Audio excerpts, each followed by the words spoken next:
नमस्कार दोस्तों, आपका अपना चैनल ईडू परिचर्चा में स्वागत है। यह इडूटेरिया का 7500 प्लस सीरीज का प्रैक्टिस सेट नंबर 126 है।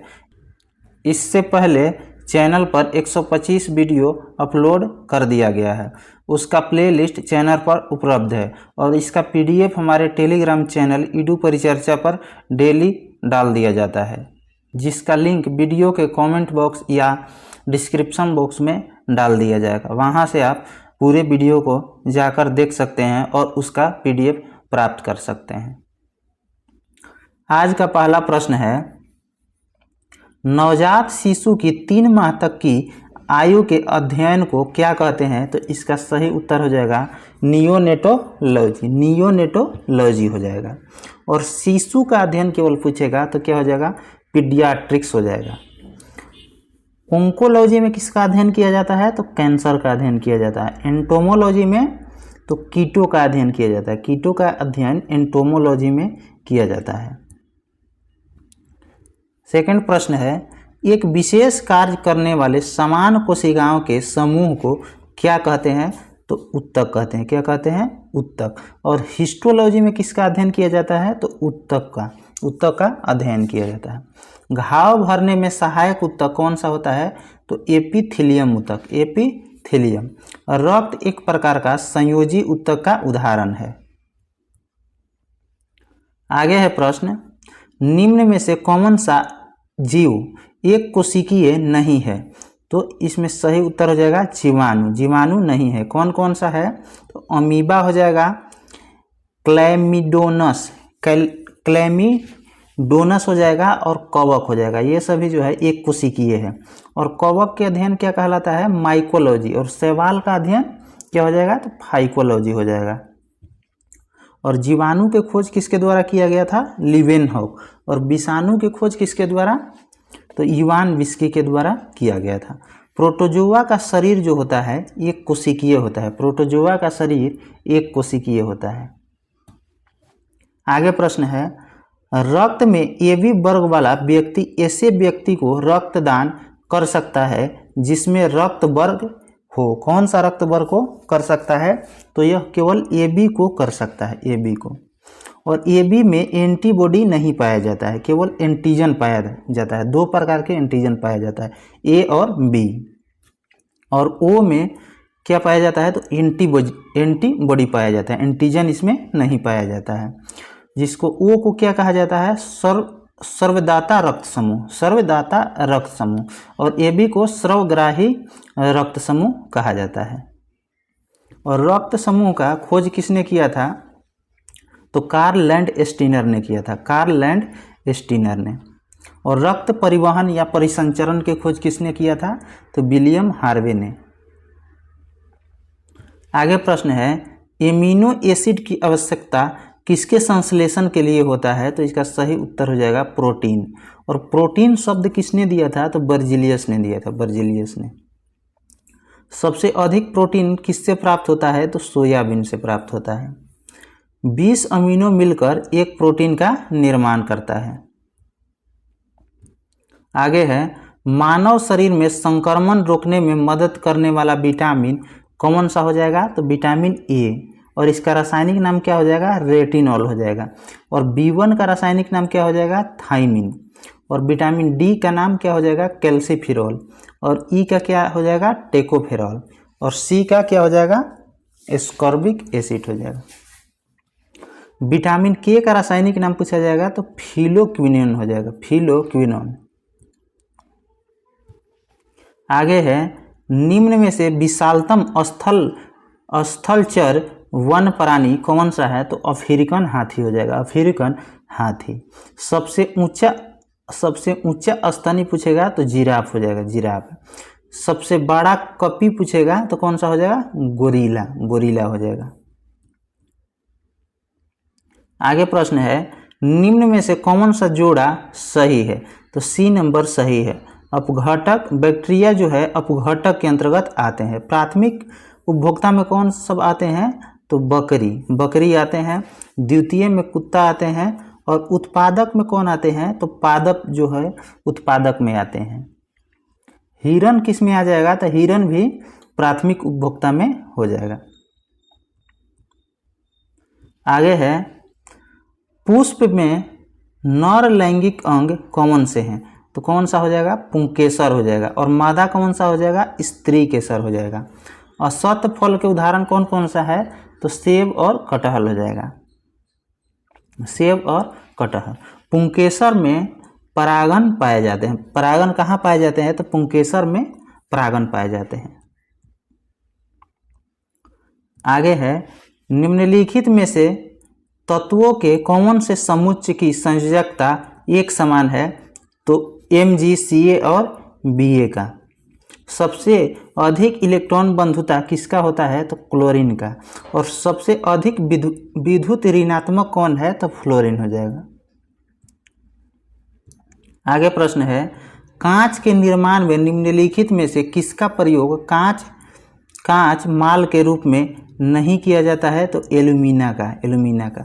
धोवन सोडा का रासायनिक सूत्र पूछा जाएगा, तो Na2CO3 और 10H2O हो जाएगा। कांच किसमें घुलनशील होता है, तो हाइड्रोफ्लोरिक अम्ल में कांच जो होता है घुलनशील होता है। नेक्स्ट प्रश्न हो जाएगा 12 नंबर, जल के उपचार में फिटकिरी का प्रयोग किस प्रक्रिया में मदद के लिए किया जाता है, तो स्कंदन में। गैस से सीधे ठोस बनने की प्रक्रिया को क्या कहा जाएगा, कोई पदार्थ जो है गैस से सीधे ठोस में वह बदल जाता है, उस प्रक्रिया को क्या कहा जाएगा, तो निक्षेपण कहा जाएगा। और ठोस से सीधे गैस में अगर कोई पदार्थ बदलता है, उस प्रक्रिया को क्या कहेंगे, ऊर्ध्वपातन कहेंगे। फिटकिरी का रासायनिक सूत्र क्या होता है, तो K2SO4Al2 SO4 के होल थ्राइस 24H2O हो जाएगा। आगे है द्रव चालित मशीनें किस सिद्धांत पर कार्य करती है, तो पास्कल के सिद्धांत पर कार्य करती है। दाब का एसआई मात्रक क्या हो जाएगा, पास्कल या न्यूटन प्रति मीटर स्क्वायर हो जाएगा, न्यूटन प्रति मीटर स्क्वायर। पलवन का सिद्धांत किसने दिया था, तो आर्किमिडीज ने। नेक्स्ट प्रश्न है एक कण समय के बराबर अवधि में एक वृत्ताकार पथ के गिर्द बराबर दूरी तय करता है, उसका एक समान होगा, क्या समान होगा, तो चाल समान होगा। चाल बराबर क्या होता है, दूरी बटा में समय होता है। और वेग बराबर क्या होता है, तो विस्थापन बटा में समय होता है। चाल जो होता है अदिश राशि होता है, लेकिन वेग जो है सदिश राशि होता है। संवेग बराबर क्या होता है, तो द्रव्यमान गुना वेग हो जाएगा। और त्वरण बराबर क्या होता है, तो U माइनस V बटा में T हो जाएगा। U माइनस V बटा में T यह किसका सूत्र है, तो त्वरण का है। U हो जाएगा अंतिम वेग, V हो जाएगा प्रारंभिक वेग और T क्या हो जाएगा, तो समय हो जाएगा। आगे प्रश्न है निम्नलिखित सूक्ष्म जीवों पर विचार करें।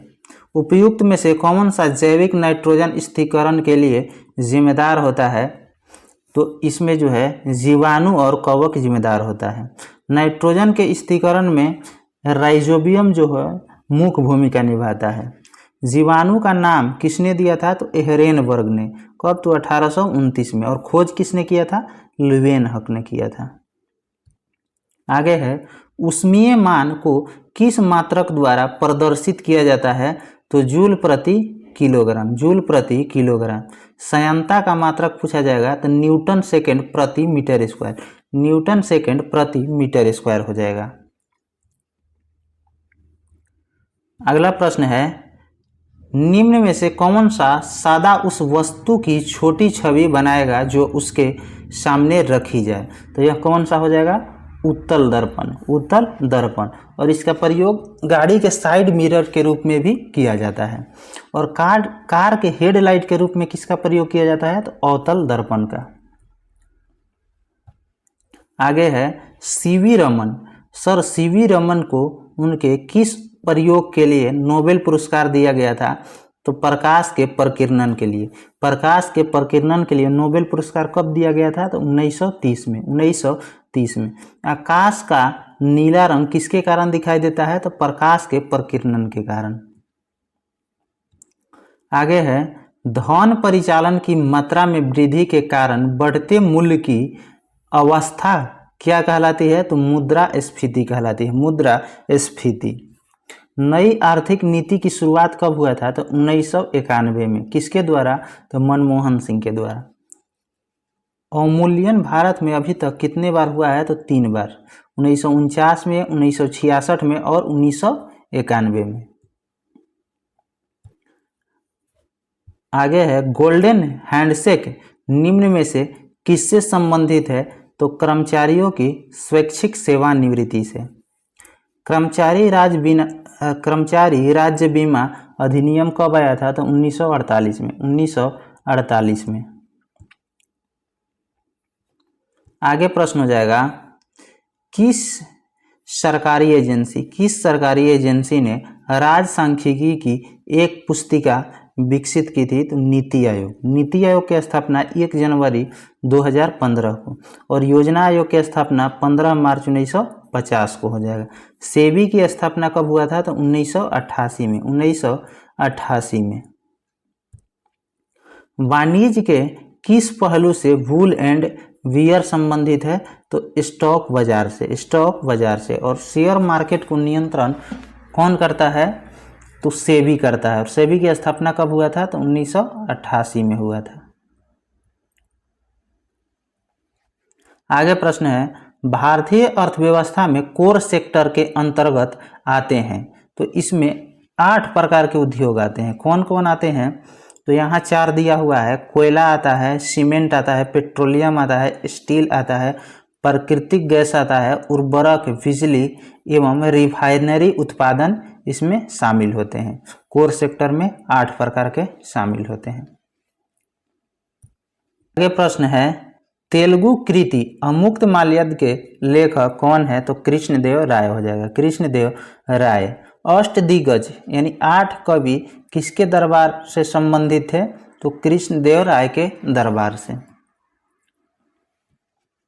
आगे प्रश्न है, निम्न में से किस मुगल सम्राटों ने स्वयं अपनी आत्मकथा लिखी थी? तो यहाँ पे उत्तर हो जाएगा बाबर और जहांगीर। तुजुके बाबर के द्वारा लिखा गया था, किस भाषा में? तो तुर्की भाषा में।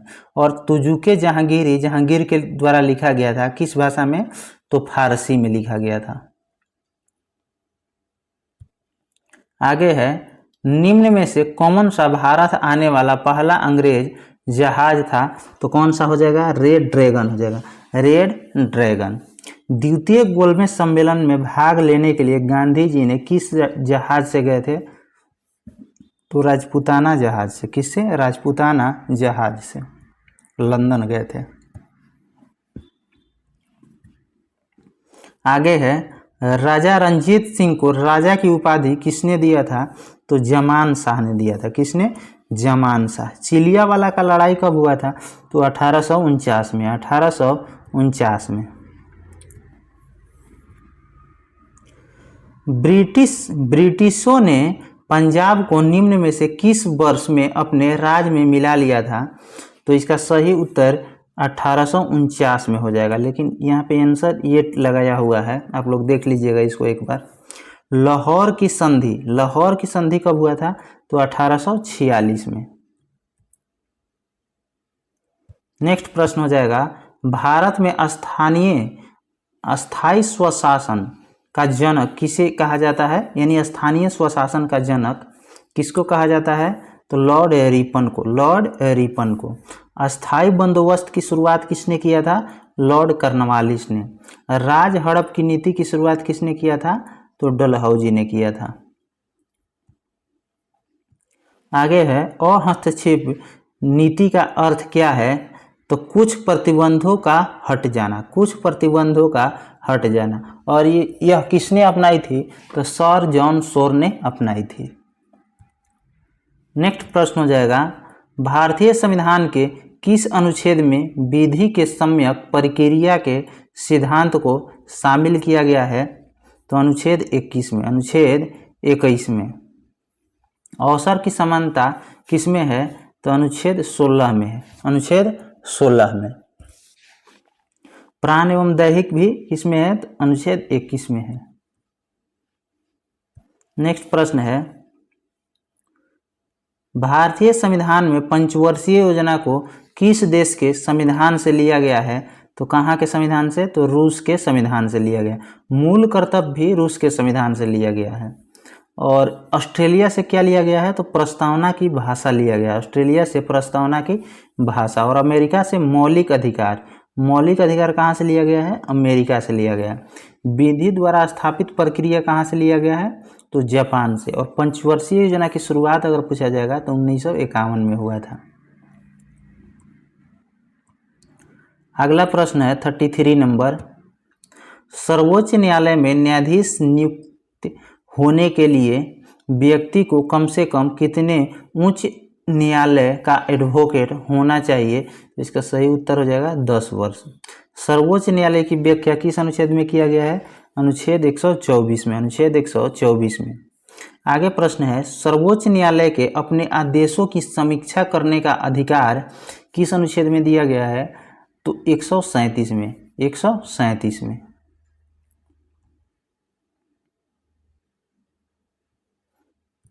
आगे प्रश्न है, 73वें संविधान संशोधन के संदर्भ में निम्न कथनों पर विचार व्यक्त कीजिए। और इसमें सही को चुनना है। तो 2 सही है और 4 सही है। यदि पंचायत भंग होती है तो 6 माह की अवधि के अंदर चुनाव कराया जाएगा, यह सही है। त्रिस्तरीय मॉडल की व्यवस्था किया गया है, यह भी 73वां संविधान संशोधन में त्रिस्तरीय मॉडल को अपनाया गया है। और यहाँ दिया हुआ है 73वां संविधान संशोधन 12वें अनुसूची से संबंधित है, यह गलत है। 11वां अनुसूची हो जाएगा, 11वां। और त्रिस्तरीय मॉडल किसने दिया था? तो बलवंत राय मेहता समिति ने दिया था। कब? तो 1957 में। थुंगन समिति का संबंध किससे है? तो यह भी पंचायती राज से हो जाएगा। और इसका गठन कब हुआ था? तो 1988 में। एल.एम. सिंघवी समिति का गठन 1986 में। अशोक मेहता समिति का संबंध किससे हो जाएगा? तो द्विस्तरीय पंचायत से, और इसका गठन 1977 में हुआ था। आगे है, भारत में चलित न्यायालय यानी मोबाइल कोर्ट का सूत्रपात किसने किया था? तो डॉक्टर APJ अब्दुल कलाम। और इनकी पुस्तक का क्या नाम है? तो wings of fire. Wings of fire. उच्च न्यायालय एक अभिलेख न्यायालय है, किस अनुच्छेद में कहा गया है? तो 215 में। और जनहित याचिका की शुरुआत किसके समय में हुआ था? तो PN भगवती के समय में। राजीव गांधी की हत्या कब किया गया था? तो 1991 में। 1991 में। स्वतंत्रता का अर्थ है, क्या अर्थ है? इसमें सत्य कथन को बताना है, तो बाहरी प्रतिबंधों का अभाव होना है, यह सही है। ऐसी स्थितियों का होना है जिसमें लोग अपनी प्रतिभा का विकास कर सके, यह भी सही है। यानी दोनों कथन सत्य हो जाएगा इसमें।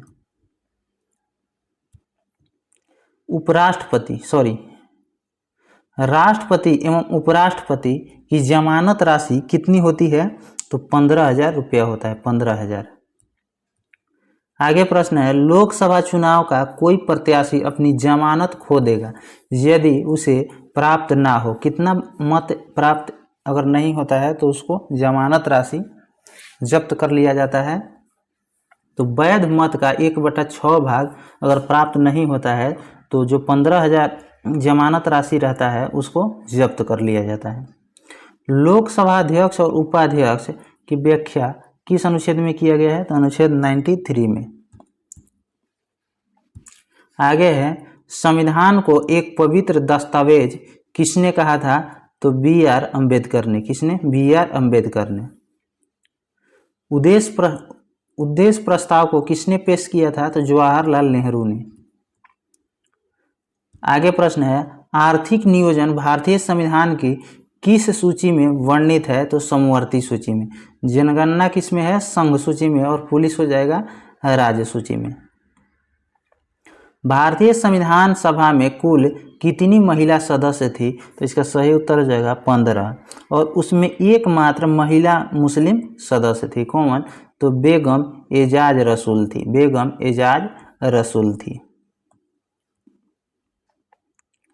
आगे प्रश्न हो जाएगा, विश्व प्रसिद्ध द थ्री गार्ज डैम किस देश में स्थित है? यह हो जाएगा चीन में, चीन में। भाखड़ा नांगल बांध किस नदी पर है? तो सतलज नदी पर। ग्रैंड कुली बांध कहाँ है? तो अमेरिका में है। आगे प्रश्न है, निम्नलिखित में से कौन सा झील एक लैगून नहीं है? कौन सा झील एक लैगून नहीं है? तो ऑप्शन के अनुसार पेरियार हो जाएगा। और यह किस राज्य में है? केरल में है। अष्टमुडी कहाँ है? तो यह भी केरल में है। चिल्का हो जाएगा उड़ीसा में। पुलिकट कहाँ हो जाएगा? तो तमिलनाडु और आंध्र प्रदेश के तट पर है। शिवालिक श्रेणियों की ऊंचाई कितनी है? शिवालिक श्रेणियों की ऊंचाई पूछा जाएगा तो 850 से 1200 मीटर। और यह शिवालिक श्रेणी जो है किसका भाग है? तो हिमालय का भाग है। आगे है, निम्नलिखित में से कौन सी जनजाति दीपावली को शोक के रूप में मनाती है? तो थारू, थारू जनजाति। टोडा जनजाति कहाँ पाई जाती है? तो नीलगिरी पहाड़ी पर। और सहरिया जनजाति राजस्थान में हो जाएगा। और ओंग, ओंग जनजाति कहाँ हो जाएगा? अंडमान निकोबार में हो जाएगा। आगे प्रश्न है, जापानी पर्वतारोही जुंको तेबई ने किस वर्ष पहली बार माउंट एवरेस्ट पर चढ़ाई की थी? तो 1975 में, 1975 में।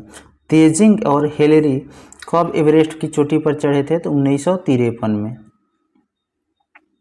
आगे है, अरावली एवं विंध्य श्रृंखला के मध्य कौन सा पठार है? तो इसका उत्तर हो जाएगा मालवा का पठार, मालवा का पठार। अगर पूछेगा विंध्य और सतपुड़ा, विंध्य और सतपुड़ा के बीच कौन सी नदी बहती है? तो नर्मदा नदी हो जाएगा। अगर पूछेगा नर्मदा नदी और ताप्ती नदी के बीच कौन सी पहाड़ी है? तो सतपुड़ा की पहाड़ी। इस ट्रिक से आप याद कर सकते हैं VNST से। आगे है, निम्न में से किस तट से भारत का औसतन समुद्र तल मापा जाता है? तो यह चेन्नई से मापा जाता है। निम्न में से कौन सा राज्य 7 बहनें राज्य का भाग नहीं है, यानी 7 सिस्टर का भाग नहीं है? तो सिक्किम हो जाएगा।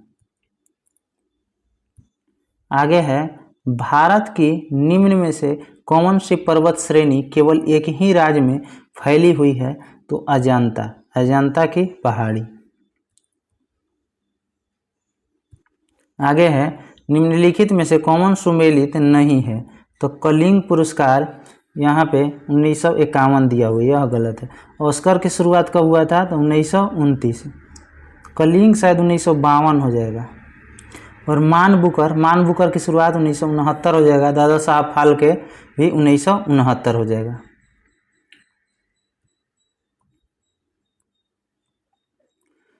यहाँ कुछ महत्वपूर्ण तथ्य दिया हुआ है जो अनुच्छेद के रूप में है, उसको देखते हैं।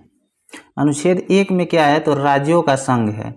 नए राज्यों के प्रवेश एवं स्थापना पूछेगा तो अनुच्छेद 2 हो जाएगा। राज्य क्षेत्र की सीमा और नामों में परिवर्तन पूछेगा तो अनुच्छेद 3 हो जाएगा। मंत्री परिषद का गठन अनुच्छेद 74 में तथा महान्यवादी की नियुक्ति अनुच्छेद 76 में हो जाएगा। और लोकसभा का विघटन किस अनुच्छेद के तहत किया जाता है? तो 85 के तहत। संयुक्त अधिवेशन का प्रावधान अनुच्छेद 108 में है। धन विधेयक की परिभाषा अनुच्छेद 110 में है तथा सदन द्वारा पारित विधेयक पर राष्ट्रपति की सहमति किस अनुच्छेद में है? अनुच्छेद 111 में है। संसद के समक्ष बजट प्रस्तुत करने का प्रावधान किस अनुच्छेद में है? तो अनुच्छेद 112 में हो जाएगा। राष्ट्रपति द्वारा अध्यादेश जारी करने का प्रावधान किस अनुच्छेद में? तो 123 में हो जाएगा। सर्वोच्च न्यायालय का गठन जो है किस अनुच्छेद में है? तो अनुच्छेद 124 हो जाएगा। आगे है, सर्वोच्च न्यायालय के अंतर्गत अभिलेख न्यायालय किस अनुच्छेद में वर्णित है? तो अनुच्छेद 129 हो जाएगा। नियंत्रक एवं महालेखा परीक्षक की नियुक्ति अनुच्छेद 148 हो जाएगा। विधान परिषद की स्थापना एवं विघटन किस में हो जाएगा? तो 169 में, अनुच्छेद 169 में। विधानमंडल द्वारा पारित विधेयक पर राज्यपाल की सहमति किस में हो जाएगा? तो अनुच्छेद 200 में हो जाएगा। राज्यपाल द्वारा अध्यादेश जारी करने का प्रावधान अनुच्छेद 213 में हो जाएगा। राज्यों में उच्च न्यायालय का गठन किस अनुच्छेद के तहत? अनुच्छेद 214 के तहत। और जिला न्यायाधीशों की नियुक्ति किस अनुच्छेद के तहत? अनुच्छेद 233 के तहत। आगे प्रश्न है, भारत की संचित निधि का उल्लेख किस अनुच्छेद में है? तो 266 में है। और आकस्मिक निधि का उल्लेख किस में है? तो 267 में, अनुच्छेद 267 में। और वित्त आयोग का गठन किस अनुच्छेद में है? तो 280 में है। संपत्ति का अधिकार, पहले यह मौलिक अधिकार का भाग था, अब किस अनुच्छेद में रखा गया है? तो 300 के कम में रखा गया है। अखिल भारतीय सीमाओं की स्थापना किस अनुच्छेद के तहत? तो 312 के तहत। संघ एवं राज्य के लिए लोक सेवा आयोग की स्थापना किस अनुच्छेद के तहत? तो अनुच्छेद 315 हो जाएगा। आगे है निर्वाचन आयोग। निर्वाचन आयोग किस अनुच्छेद में? तो अनुच्छेद 324 हो जाएगा। नागरिकों को मताधिकार की स्वतंत्रता किस में हो जाएगा? तो 326 हो जाएगा। लोकसभा में SC ST के लिए आरक्षण किस में? तो 30 में हो जाएगा, 330 में। और विधानसभा में SC ST का आरक्षण 332 हो जाएगा। राष्ट्रीय अनुसूचित जाति आयोग का वर्णन 338 हो जाएगा। राष्ट्रीय अनुसूचित जनजाति आयोग का वर्णन 338 के क हो जाएगा, 338 के क हो जाएगा। आगे है पिछड़े वर्गों की दशाओं की जांच हेतु गठित आयोग किस अनुच्छेद में है? तो 340 में हो जाएगा। संघ की आधिकारिक भाषा देवनागरी लिपि में लिखी गई हिंदी होगी, यह किस अनुच्छेद में हो जाएगा? तो अनुच्छेद 343 में। संविधान संशोधन किस अनुच्छेद में हो जाएगा? तो अनुच्छेद 368 में हो जाएगा। अगर आपको कोई भी प्रश्न के उत्तर में डाउट है तो आप यहाँ से उत्तर मैच करके देख सकते हैं। और इसका PDF चाहिए तो हमारे टेलीग्राम चैनल ईडू परिचर्चा पर अपलोड कर दिया जाता है, जिसका लिंक वीडियो के कमेंट बॉक्स में या डिस्क्रिप्शन बॉक्स में डाल दिया जाएगा। धन्यवाद।